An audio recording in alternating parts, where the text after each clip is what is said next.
উত্তাল ইসরায়েলের Tel Aviv. গাজায় হামাসের হাতে জিম্মিদের মুক্তির অপেক্ষায় থাকা স্বজনদের সঙ্গে মিশে একাকার সর্বস্তরের মানুষ। একটাই দাবি, অনেক গড়িমসি হয়েছে, এবার হামাস ইসরায়েলের যুদ্ধবিরতির চুক্তি রোববার সকাল থেকেই বাস্তবায়ন হোক, অবসান হোক সংঘাতের।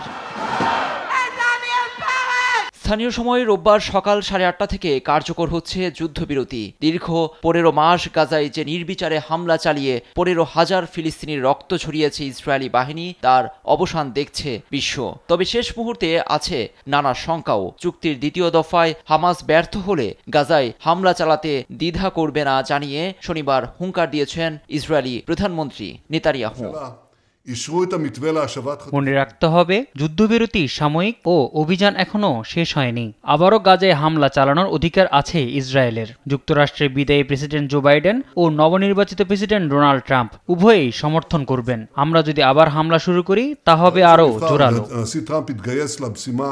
42 দিনের চুক্তি কার্যকর হচ্ছে 3 ধাপে। সে অর্থে 33 জিম্মি মুক্তির বিনিময়ে 1890 জনের বেশি ফিলিস্তিনি বন্দী ছাড়া পাচ্ছে ইসরায়েলি কারাগার থেকে। ঘরে ফিরবে বাস্তুচ্যুত ফিলিস্তিনিরাও।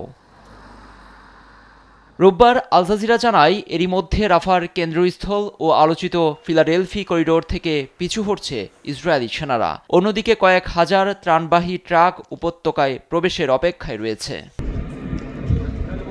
লুৎফর কবির, নিউজ ডেস্ক, দেশ টিভি।